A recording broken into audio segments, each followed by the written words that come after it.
Welcome to Life in a Headlock. I'm Pepper Jack Jones, and you are? I'm Adam Castor. All right, very nice to meet you. Thank you for being on Life in a Headlock. Yeah, thanks for having me. This is a little interview segment I'm trying to help get out there, to help you guys get out there a little more. On this segment, I do not edit anything, so if you screw up, hello, you too screw up. Perfect. Now, what kind of language can I use? Because I'm known for being a little bit vulgar and a little bit rough, so let's I go want about to get some clarity before I say that. MC-14, so Okay. ass, damn, and hell, we'll keep it Gotcha. there. That's what I was told when we started in wrestling, so we'll keep it there. Gotcha. All right. First question is, who trained you in professional wrestling? My original trainer, his name is Keith Smith. He was a protege of Pat O'Connor's, who was actually, he was a big name in pro wrestling at that time, but also out in St. Louis, we had wrestling at the Chase. And Pat O'Connor was a very famous name, and Keith Smith was a student of his, and he did all of my initial, groundwork and laid out all my fundamentals. Very cool. How hard was your training? Was there anything you had difficulty with? Excuse me. I like to think that I came off on kind of like the tail end of the, the old school days. I actually started my initial training right out of high school in the summer of 2000. You don't mind me asking, how old are you now? I'm 34. I've been working off and on for the past 15 years. So like at that time, they didn't coddle anybody, and wrestling was hot enough that you didn't have a shortage of students. They didn't really have to try to keep people. Yeah. So I mean, their idea was to try to weed people out. Yeah. So I mean, it was incredibly tough. You're too fat. Let's work him out. Yeah. Let's work him out. Oh yeah, they treated you like crap. But it was necessary. Let me ask you this: when you started, how was your build? You're a pretty good sized fella now. Were you a smaller guy or big, or about where you are now? Probably about where I am now, just not quite as lean. At 18 years old, I probably weighed about 245 pounds. I didn't understand much about diet or nutrition yet. I just knew how to go in and lift weights. So I was about the size I am now, just a little bit. I got mine perfected, Coca-Cola. That's the diet of champions. Yes, sir. Got mine slim slow. Let's see. How did you get your wrestling name, or do you go by your God-given name? Adam is actually, it would be my middle name. Mm-hmm. And for a very, very long time, I actually went over the name of Adam Raw. Raw was what I was going by because I really liked the whole intensity and everything that comes with that. And like I said at the beginning of the interview, I'm known for kind of having a little bit of vulgar language with what I do. I come across very raw in everything that I do. But obviously with Monday Night Raw and a lot of things that can conflict with that marketing and branding wise, I actually went with Castor, who was, there's actually a wrestler out in St. Louis named Violent J. Castor, who was one of the first independent wrestlers that I really looked up to in the style and how he threw guys around and the intensity. So whenever I changed my name this past year, I got his approval and everything for it, but there's actual meaning behind it. Gotcha. That's cool. Well, who inspired you to get in wrestling? Was it a wrestler, a family member, a friend? I have watched wrestling since as long as I can remember. Growing up in St. Louis, our big thing was the NWA, the Von Erichs, and Ric Flair and Iceman King Parsons and stuff like that. So I mean, it's something I've grown up around. I had an older brother who would always kick my ass and throw me around when we would play WCW or whatever. And I don't think it was until the late 90s though, whenever you had Monday Nitro and the Attitude Era, and it just became mainstream. Even people in my high school, everybody thought wrestling was cool. And I think the first time I saw Rob Van Dam versus Jerry Lynn, that's when I said, okay, that's something I want to do. That's something I want to get into. And so I went out and got some training, and now I'm here. Scarily, I don't think wrestling will ever be back to that ECW, WCW, right, WWE. Right. Man, that was awesome. Now, it's still good, but it could be better. It's not the same whenever the average person on the street. Yeah. Back then, you could go up and everybody knew who Stone Cold was. Everybody knew who The Rock was. It was cool. Wrestling's still cool now, but it is within certain groups. Yeah. It was everybody was a wrestling fan, but when the 90s, everybody come out of the closet and said they were gay. Right. They would admit that they're a fan. There's still a lot of them that just won't admit it. Well, let's see. What was your favorite television match to watch? It could be pay-per-view. I don't care where from, anywhere. Again, growing up an ECW fan, like I said, the RVD Jerry Lynn's are what got me into it, but I think anything with Mike Awesome and Masato Tanaka. Masato Tanaka was the guy that showed me there's wrestling outside of the United States. And from that, getting into tape trading, and then when the internet was early, that's what got me into FMW and New Japan and learn about those guys. But anytime Awesome and Tanaka locked up, all those matches were great. And that was in matches with that said we can make your brain liquid with chairs. Yes, and some of the top rope dives and some of the power bombs. It was awesome to watching Masato Tanaka because it was the first time I saw like a baby face who, I mean, the punishment that guy took, but the fire that he brought back with it, I was just like, okay, man, that's awesome. That's what a baby face should be like to me. And I watched him on YouTube. I can't remember who he wrestled, but man, he wrestles just as good now as he did back then. And like, if you look at him, he damn near looks the same. Except he got a couple more bandages. Age did not slow him down. Well, let's see. What is your favorite moment of wrestling? Kind of like Hogan slamming Andre. You got one?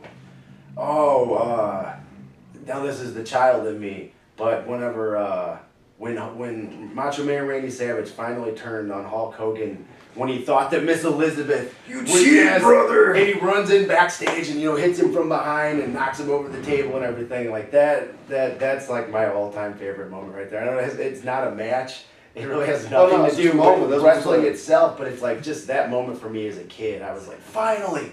Because I grew up such a Macho Man fan, like I was not a Hulkamaniac. So when he attacked him, I was like right there with him. Like, yeah, get him for that. Let me ask you, I don't ask him about this, but I'll ask you this. Since you said you're a Macho Man fan, can you do the voice? Ooh, yeah! We got one applause. Right. I got a Slim Jim into my pants. I do too, but I don't tell most people. Let's see here. What is your favorite match that you yourself has been in? That I have been in? I got quite a few. I know Gary J, who comes down here and wrestles quite often. I had a little bit of a hand in actually bringing Gary up whenever he first got into wrestling. I was one of the guys that gave him his initial training, but I was the first one that would probably bring him in and beat the crap out of him in training. I like to take a little bit of credit for how stiff and how rough that he is now. And we had a match a couple years ago out at St. Louis Anarchy. It was a 10,000 thumbtack match where we, you had to cover the ring in 10,000 thumbtacks, but it was nice. The match started off though, like the very beginning, I picked him up over my head, threw him out of the ring and into a wall that was about 20 feet away from the ring. I mean, I launched him and he hit the wall and just slid down like a bug. So he turned into Spider-Man for a couple of seconds. Huh? It was great. I mean, it was probably 20 minutes of him and I just beating the crap out of each other. Any match with Gary has been fun. Probably the one that most stands out to me, though, of anybody that's not Gary J, would be Davey Richards. When he very first came out to St. Louis to work, I was his first opponent. I mean, it was fun. I mean, we didn't have to, you really don't have to talk about it. We just got in there and could just go. Davey's phenomenal. Well, let's see. Could you give me a wrestling story? Funny, sad, personal, anything you like. Oh, Gary man. told me a nice story about him crapping himself. Yeah, you know what?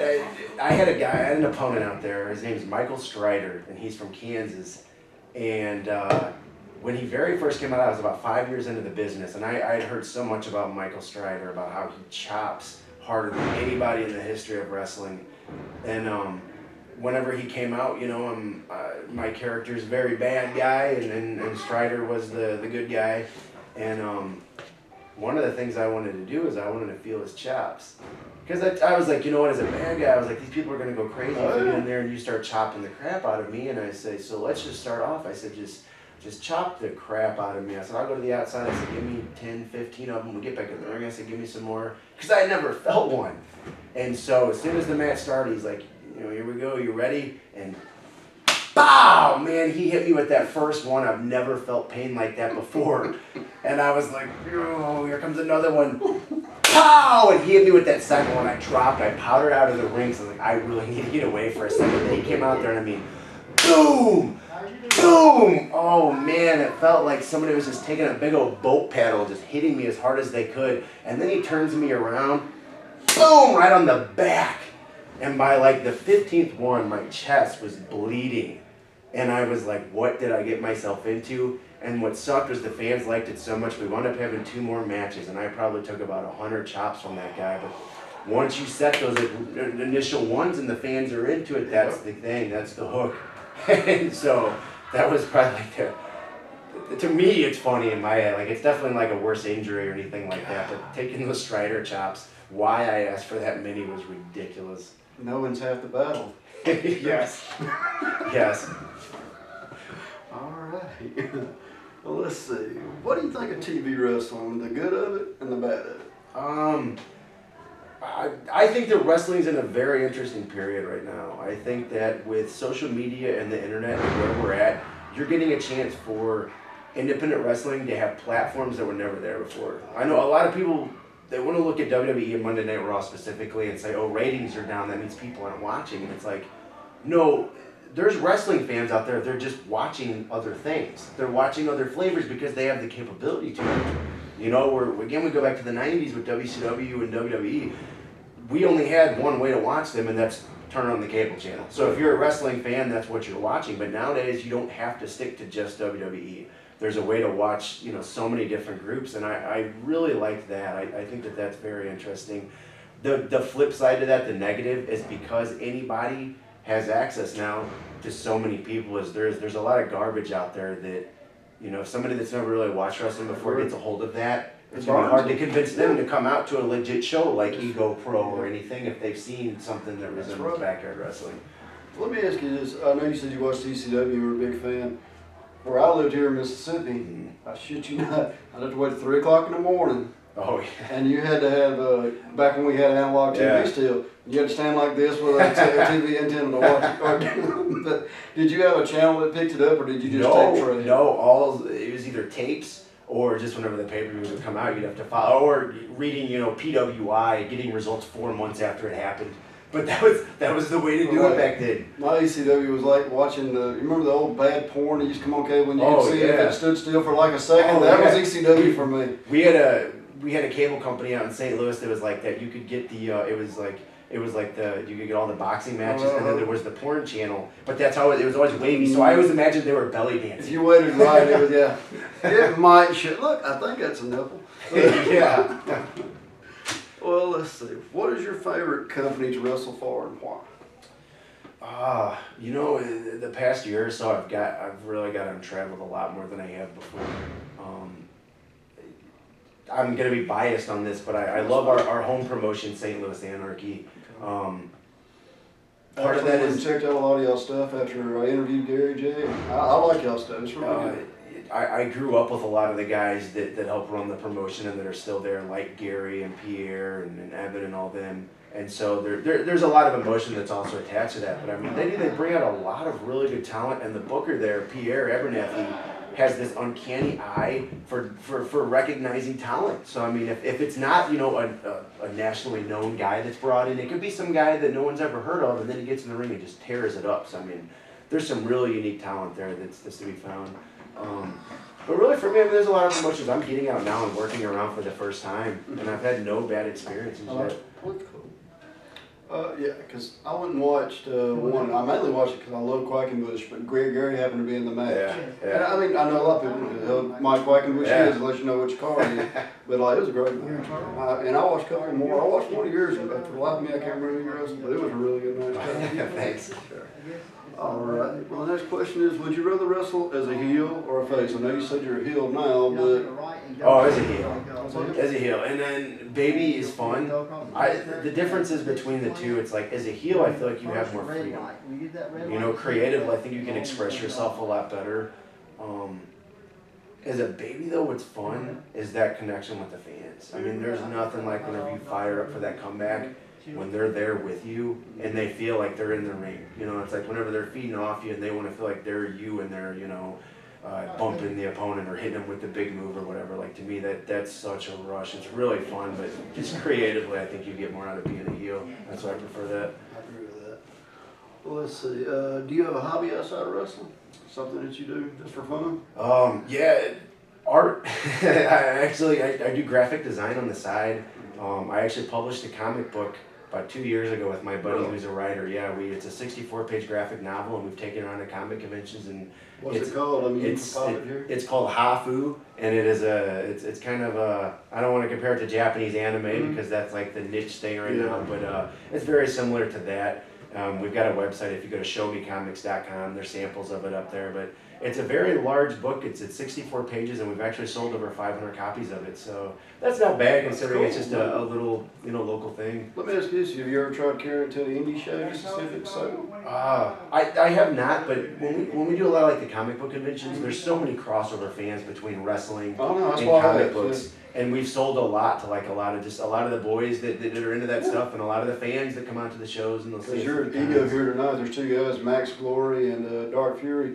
They're basically superheroes and wrestling. Yeah, I think the parallels between pro wrestling and comic books. That's probably why, as a little kid, like that, I tend to go towards it because I was a comic book fan growing up, and it's like here you get to see these larger than life characters and outfits doing outrageous things. I mean, it's like a comic book. So. All right. Well, let's see. Who's your favorite person to wrestle and why? Ooh, that's a good question. Gary J, just because again, with me helping bring him up, I faced him so many times. He's always a fun opponent because I really don't have to worry about what we do out there. Whether we're going too hard or whatever, Gary's going to want you to bring it, which is always something that I can appreciate. Outside of that, I had a really, really fun match with Austin Aries. Mm-hmm. That was a good one, but that was quite a while back. And another guy from out of St. Louis, his name's Billy McNeil. Billy, I've worked him a few times, and it's just like Gary. It's like you don't really have to talk anything out, and it's just once you get in there, like they're just so fun. There's not too much they don't want to do. Whenever you got an opponent that doesn't have too many boundaries, you're getting creatively, you're open to more things. So, was it kind of one of those guys like, even if you feel like you got lost, you didn't get lost? Oh, totally. I mean, if something happens or it goes a different direction, like you're both right in there as long as you're in. That wasn't what we were gonna do, but this worked just as good. Right. It's like okay, let's go with it. Well, let's see. What is the move you use to put most people away, and what do you call it?